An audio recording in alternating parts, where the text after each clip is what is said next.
नमस्कार मित्रों, मैं हूं अभय कुमार और मेरे अपने चैनल मंत्र अभय पे आपका स्वागत है।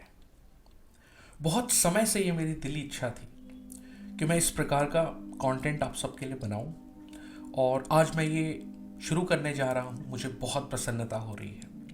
आशा करता हूं कि आप सबको भी मेरा ये काम अच्छा लगेगा। तो मैं बात करना चाहूँगा शिव तांडव स्तोत्रम के बारे में। तो आइए जानते हैं कि 10 सर वाले महाज्ञानी, महाप्रतापी और हमारे भारतवर्ष के पौराणिक इतिहास के सबसे बड़े खलनायक रावण ने शिव तांडव स्तोत्रम की रचना कैसे की। महादेव के कई प्रबल भक्त हुए। उनमें से एक था रावण, जो कि असल में अत्यंत हठी व्यक्ति भी था। उसने ये ठान लिया था कि महादेव को किसी भी तरह अपने साथ लंका ले जाना है। उसने कई प्रयास किए, कई छोटी बड़ी कहानियां भी हैं जिनके बारे में मैं आप सबको बताऊंगा अपनी आने वाली वीडियो में भी। उसके हर प्रयास जो हैं वो विफल रहे। हर बार महादेव ने कैलाश छोड़कर लंका जाने से इनकार कर दिया।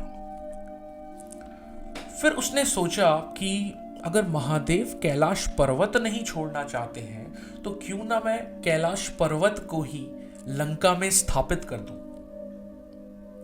भाई वो रावण था, वो कुछ भी कर सकता था। कई प्रयास किए थे उसने और फिर उसने कैलाश पर्वत को जड़ से उखाड़ने की कोशिश की। थोड़ा ऊपर तक उठा भी लिया था और तभी महादेव ने अपने पैर के अंगूठे का बल दिया और पुनः कैलाश पर्वत जो है वो जमीन में धंसने लगा। और इसी प्रक्रिया में रावण के हाथों की उंगली दबी रह गई। रावण चिल्लाया, दर्द से कराहा। उसके रुदन की जो ध्वनि है वो तीनों लोकों में गूंजने लगी। और तभी वहां प्रकट होते हैं ब्रह्मदेव के मानस पुत्र देवर्षि नारद।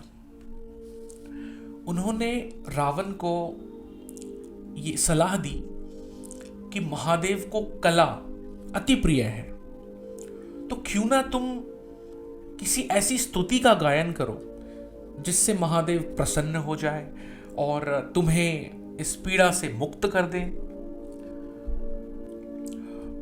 हैरानी की बात है कि इतनी पीड़ा में होने के बावजूद रावण ने उसी क्षण 1008 छंदों का प्रयोग कर कुल 15 श्लोक गाए।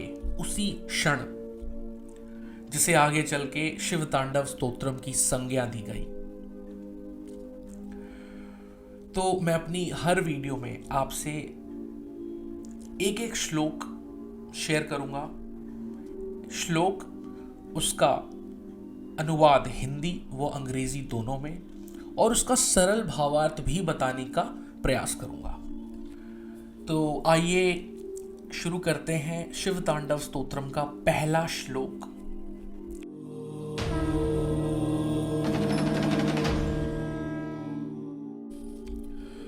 जटाटवी गलज्जल प्रवाह पावितस्थले गलेवलम्ब्य लंबितांग भुजंग तुंग मालिकां डमट डमट डमट डमन निनाद वड्डमरवयम चकार चंड तांडवम तनु तुनः शिवः शिवम। बड़ी ही उच्च कोटि के छंदों का प्रयोग किया है रावण ने अपनी इन श्लोकों में। और संस्कृत के अनेकों नेक विद्वान हुए, किंतु इस प्रकार की जटिल रचना आज तक कोई नहीं कर पाया है। तो ये था पहला श्लोक संस्कृत में। अब मैं आप सबके सामने हिंदी का ट्रांसलेशन सुनाता हूं पहले श्लोक का। जटा के जल से शीश भाल कंध सब तरल दिखे, गले में सर्प माल कंठ में गरल दिखे, डमट डमट निनाद डमरु शंभु हाथ में करे, निमग्र तांडव प्रभु कृपा करे बलाहरे, निमग्र तांडव प्रभु कृपा करे बलाहरे। बहुत ही उत्तम शब्दों का प्रयोग किया है, बहुत ही उचित बात कही है। शिव जी के बारे में, उनके तांडव के बारे में। तो आगे बढ़ते हैं इसके इंग्लिश ट्रांसलेशन के साथ। So the first verse of Shiva Tandava Stotram states that with his neck consecrated by the flow of water that flows from his hair, and on his neck a snake which is hung like a garland, and the damaru drum that emits the sound damat damat damat damat, Lord Shiva did the auspicious dance of Tandava. May he give prosperity to all of us. Such lovely lines. तो आइए अब शिव तांडव स्तोत्रम के पहले श्लोक का सरल भावार्थ आप सबको बताने की मैं कोशिश करता हूं। शिव तांडव स्तोत्रम के रचयिता दशानन रावण ने सहस्त्र श्लोकों के इस तांडव स्तोत्र का शुभारंभ भगवान शिव के तांडव रत रूप की अभ्यर्थना करते हुए किया है, यानी कि प्रार्थना करते हुए किया है। शिव की घनी रुक्ष यानी रूखी जटा को घने जंगल की उपमा देते हुए वह कहता है कि जटा रूपी सघन वन से निकलती हुई गंगा के प्रवाह से पवित्र किए हुए स्थल पर गले में विशाल सर्पों की माला पहने हुए और डमरू से डम डम डम डम का महाघोष करते हुए शिव ने प्रचंड नृत्य किया, जिसे हम तांडव कहते हैं। वे शिव हमारा कल्याण करें, हमारे हितों की रक्षा करें। रावण तांडव नृत्य करते हुए अपने आराध्य को देखकर मुग्ध है और भली भांति जानता है कि विकराल सर्पमाल धारण किए हुए भयंकर दिखने वाले भगवान शिव असल में शुभंकर हैं, यानी शंकर हैं, अर्थात शुभ करने वाले हैं। तो मित्रों, ये था शिव तांडव स्तोत्रम का पहला श्लोक। आशा करता हूँ आपको ये वीडियो पसंद आया हो।